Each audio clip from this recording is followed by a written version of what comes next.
Dans cette vidéo, nous allons revenir sur la conclusion numéro 1, en sachant que je vais utiliser des termes comme spectre d'émission, spectre continu, spectre de Ray.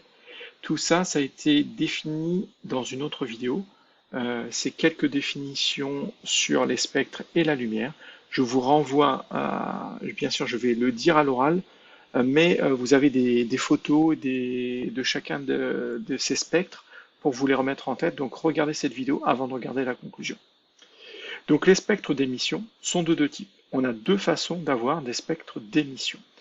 Donc un spectre d'émission, on a étudié la lumière qui a été émise. C'est ça. On a émis la lumière et on regarde leur spectre. Et je rappelle qu'un spectre, c'est en fait la figure que l'on obtient sur un écran quand on a réussi à séparer, à disperser toutes les lumières colorées constituant la lumière qui a été émise. Donc on a les spectres continus qui sont d'origine thermique. Ça veut dire qu'on a fait chauffer quelque chose ou qu'on a brûlé quelque chose, une espèce chimique, un corps, c'est-à-dire généralement il y a plusieurs espèces chimiques là-dedans. C'est une obligation. Il faut qu'il y ait plusieurs espèces chimiques pour avoir un spectre continu. Parce que chaque espèce chimique va émettre quelques lumières colorées et il en faut un très grand nombre pour finalement avoir toutes les couleurs et avoir un spectre continu. Donc rapidement, parce que je ne peux pas m'empêcher, un spectre continu, c'est lui. Donc un dégradé de couleur de l'un à l'autre. Donc c'est un fond continu coloré.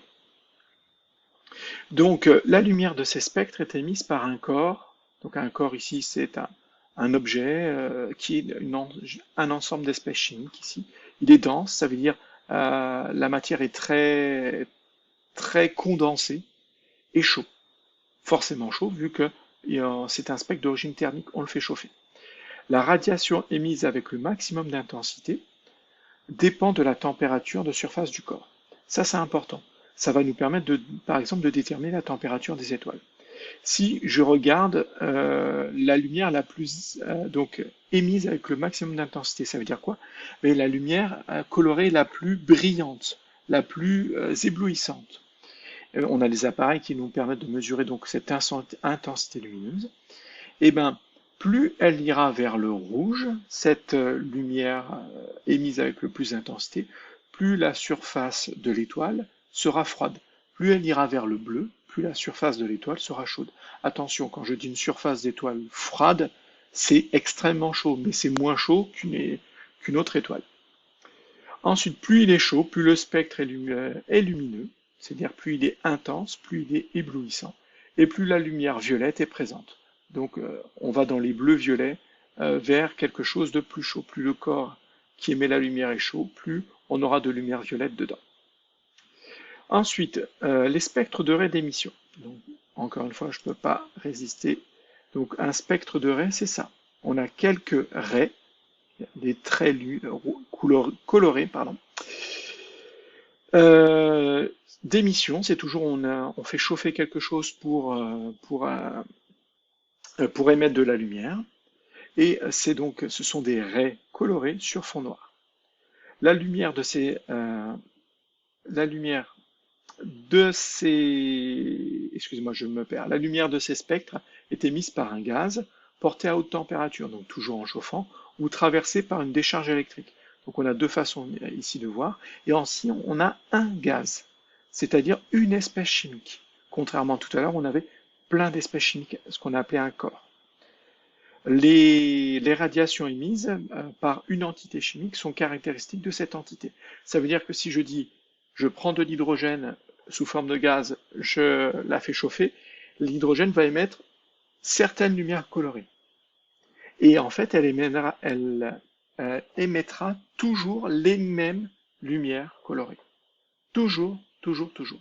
Ça veut dire que si j'ai le spectre de l'hydrogène, si j'ai un spectre et que je reconnais les couleurs qu'est capable d'émettre l'hydrogène, je peux dire ça a été émis par de l'hydrogène.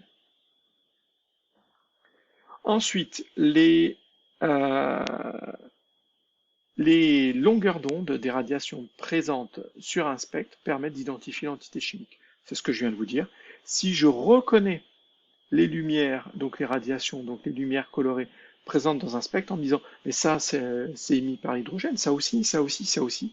Et bien, au final, je pourrais dire, si elles sont toutes présentes, je pourrais dire que l'entité chimique qui a émis cette lumière, c'est l'hydrogène.